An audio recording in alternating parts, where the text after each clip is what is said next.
안녕하세요. 재미있는 과학 수업 만들기 김영학입니다. 오늘은 유튜브 동영상으로 하는 발표 수업을 설명해 드리겠습니다. 이 활동은요, 학생들이 가장 좋아하는 매체는 유튜브입니다. 이 유튜브에 나와 있는 영상을 친구들에게 소개하는 활동입니다. 특히 과학 관련 영상을 찾아 관련 정보를 조사하여 발표하는 활동을 아이디어로 담았습니다. 다음 보이는 화면은 학생들에게 배부한 이 활동 안내 자료입니다. 제목은 유튜브 속의 생명현상 소개하기. 이 활동을 통해서 기르고자 하는 핵심 역량을 설명해 주고요. 활동 목표는 뭐 이런 걸 생명 관련 영상물을 검색할 수 있고 요약 정리해서 발표할 수 있고 동영상 관련해 질문에 대한 답을 할 수 있다. 뭐 이렇게 설명을 하고요. 발표 준비를 자세히 설명합니다.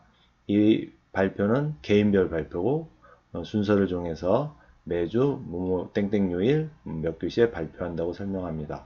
그리고 중요한 것은 5명에서 6명 정도 미리 발표 준비를 해오는 것이 필요합니다. 경우에 따라서 학생들이 자기 차례가 됐는데도 발표 준비를 못 해와서 시간이 낭비되는 경우가 있기 때문입니다. 유튜브나 KBS 뉴스, MBC 뉴스 등에서 검색해 보라고 권장을 하고요. 동영상 길이는 3에서 5분 이내로 이렇게 안내를 합니다. 제목이나 링크 주소를 메모해 오고 발표는 다음과 같습니다. 동영상 제목을 소개하고 동영상을 선택한 이유, 그 다음에 학생들과 함께 전체적으로 모여서 학생들과 영상을 시청합니다. 시청 후 영상 요약 설명 및 질문을 받습니다. 그리고 느낀 점을 발표하고 마무리합니다. 발표 평가 기준은 다음과 같습니다. 뭐 이렇게 뭐 창의적인지 잘 보여주는지 답변을 잘했는지요. 그리고 요 평가 기준을 설명하고 보고서 제출에 대해서 안내를 해줍니다. 보고서는 그 발표가 끝나고 바로 내는 것이 아니라 그 다음 주에 보고서를 제출하게 합니다. 그 이유는 아래 내용에 나와 있습니다. 뭐 보고서는 동영상 출처를 쓰고 원제목, 내가 지은 제목, 요약을 하게 하고요. 학생들의 질문과 나의 답변 이렇게 하는데 이 질문은 그 동영상 발표 시에 친구들이 질문한 것에 대해서 바로 답변한 것도 적게 하고요. 그 당시에 답변을 못했을 경우는 그러고 나서 준비한 후에 인터넷을 통해서 정보를 얻은 후에 이 발표 보고서에다가 적어서 발표 후 그 다음 주에 제출하게 합니다. 그러면 학생이 발표한 결과물을 한번 감상해 볼까요? 2학년 10반 김땡땡 학생은 미세먼지의 위험성에 대한 그 조사 활동을 하였습니다.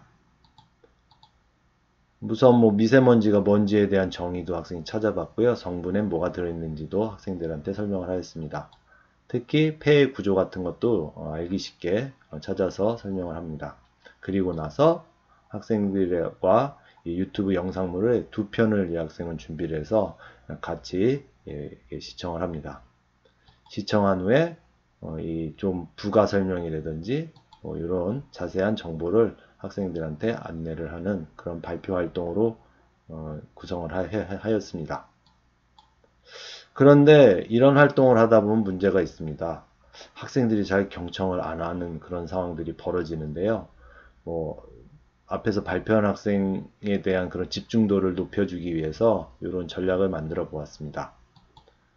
이렇게 발표 기록장을 통해서 매시간 5명 학생이 발표를 한다고 하면 5명을 다 적긴 좀 부담스러워서 매시간 2명 이상의 발표 내용에서 질문과 느낀 점을 이렇게 기록하게 하고 수업이 끝나면 걷었다가 그 다음 주에 발표할 때 다시 나눠줍니다. 이거 역시 수행평가에 반영을 합니다. 그리고 발표를 하긴 했는데 굉장히 긴장하는 학생들도 많이 있습니다. 그런 발표의 경험이 충분치 않아서요. 그래서 아쉬운 학생들한테는 한 번 더 발표의 기회를 줍니다. 이 기회를 주는 것은 의미가 있습니다. 왜냐하면 나는 B가 아니라 이렇게 하면 A가 될 수 있구나를 경험해 주는 것, 피드백을 통해서 자신이 성장할 수 있는 기회를 주는 것이 교육에선 중요하다고 생각합니다. 현미경 사용법 수행평가라면 현미경을 제대로 사용하는지를 평가하고 미숙한 부분을 지도하는 것이 사실 목적일 것입니다. 그래서 결국은 평가를 통해서 현미경을 잘 사용해주는 기회의 장을 마련해주고 그런 것이 중요합니다. 결국 교육이라는 것은 기회를 주는 거라고 생각합니다. 한 번의 기회로 잘하는 학생이 있는가 하면 여러 번의 기회로 더 다져지는 학생도 있습니다. 그들에게 모두 기회를 주는 것입니다.